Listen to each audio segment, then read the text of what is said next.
Well, that's exactly right, Steve. What the important thing to understand in terms of this, $61 billion for Ukraine that Mike Johnson is trying to shepherd through the House, a couple things. It doesn't matter. It will not change the outcome. The war's not over, but Ukraine has lost. What's going on the battlefront between Russia and Ukraine and eastern Ukraine? Normal battlefront, one side's moving, the other side's retreating, they're fighting back, whatever. That is not what's going on. What's going on is that Ukraine's forces are collapsing. They're surrendering in some cases at the battalion level. They're deserting. They're just kind of running in a disorderly way, heading back to the Dnieper River. They're getting annihilated in open fields from the air. So this is a collapse. This isn't Russia and Germany in 1942. This is Russia and Germany in 1945.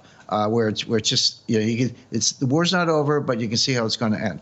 So the $61 billion will not matter in that sense. It's sort of, also the other thing is there's nothing to buy. People don't understand that. It's like if I say, hey Steve, we're standing outside a store. Here's $1 million. Go in and buy whatever you want. And you walk in the store and the shelves are empty. What good did that $1 million do you? Because there's nothing to buy. What does Ukraine need? They need 155 millimeter artillery shells. There aren't any. There aren't any. This is why the U.S. sent them cluster bombs, which basically killed children because they play with them after the war. We don't have any 155s. Neither does the U.K., neither do the NATO allies. Czechoslovakia, which is a major the Czech Republic, which is a major arms producer, they were authorized by NATO to go out and find some 155 millimeter shells from global arms dealers. Usually, we call them, scumbags or dirty money, whatever.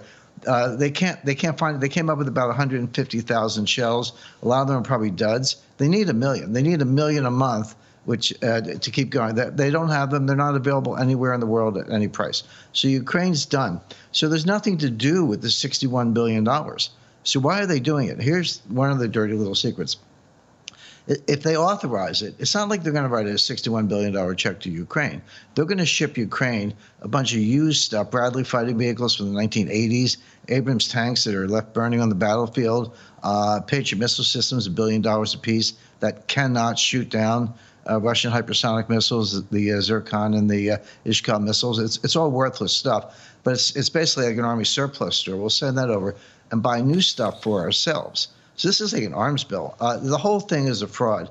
I call the Democrats the ruthless party, but I call the Republicans sometimes the stupid party because they fall into these democratic traps.